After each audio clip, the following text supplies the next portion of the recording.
I need to warn you right here at the top, this extra morning video is uncensored and we are covering Russia's war crimes in Ukraine. And where I'll start here is Ukraine announced over the weekend that by Saturday it has completely recaptured Kyiv Oblast, which is the city of Kyiv and its surrounding regions. And while that was good news in many ways, it was also quickly tainted by reports and evidence of what Russia did there. Right, so as we've talked about before, we've seen looting, but there's also more and more evidence from the recently liberated regions that Russian soldiers looted pretty much anything that wasn't bolted down. Then you had claims that Russia left many of the cities that they controlled full of mines, with some saying that includes anti-personnel mines. And that's notable because they're pretty strictly prohibited by the Geneva Convention. However, every video that we saw with mines showed anti-vehicle mines. But it quickly became apparent that the looting, that was nothing, as Ukrainian troops retook Irpin, Hostomel, Bucha, and other suburbs of Kyiv, that things were just absolutely horrendous for the civilians left behind. With the biggest example of this seeming to be Bucha, where bodies line streets and mass graves have been found. Non-combatants have been found with their hands tied behind their backs, shot dead. And beyond the killings, women and children were also targeted with widespread rape and murder, with there now being fears that Russia is using rape as a weapon of war, which can have long-lasting effects even for survivors. And as one activist in the region put it, when a woman gets away, it looks like she's safe. She's far away from the guns and the man who raped her. But the trauma is a bomb inside her that follows her. The scale of what is happening now is heartbreaking. There are reports not only from Kyiv Oblast, but as far south as Mariupol that young girls, 13 and younger, have signs of being raped after arriving at hospitals with rectovaginal tears. And regardless of how someone died, it's a safe bet that they were left where they died or were buried in a mass grave. One such grave in Bucha at the local Orthodox church had to be made after the city's coroner couldn't handle any more bodies, claiming that his facility was a horror without electricity and refrigeration. Ukrainian officials are also still unsure of how many were killed, but according to a Facebook post of Ukraine's general prosecutor, at least 410 civilian bodies have been found so far. It's also expected that as more cities are liberated, more bodies will be found and similar crimes will have been found across Russian-occupied territories. Now, as far as Russia, they have denied targeting civilians, claiming that the corpses all over Bucha, quote, do not correspond to reality, which maybe would be believable if we're talking about one or two people shot and killed, but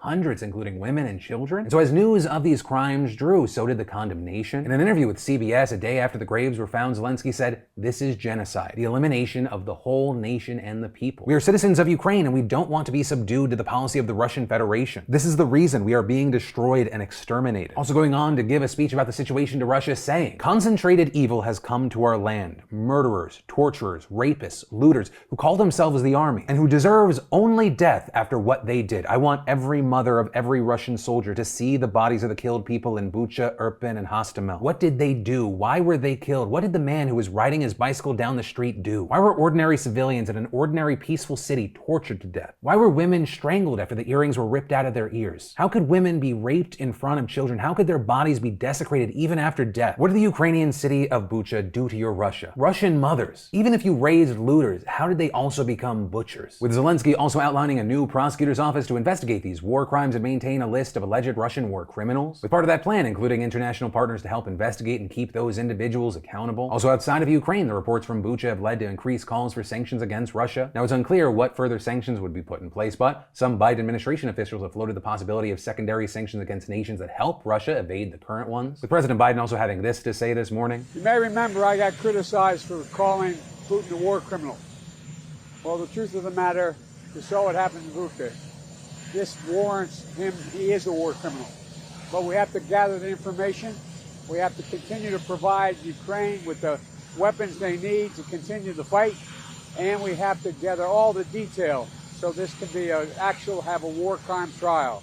This guy is brutal." Which is a much more prudent statement than what I'm feeling right now, and that is that Putin and all the monsters he has set loose deserve some lead poisoning of the brain. But that's it for this video. Click here for more news, and I'll see you later on today's Philip DeFranco Show.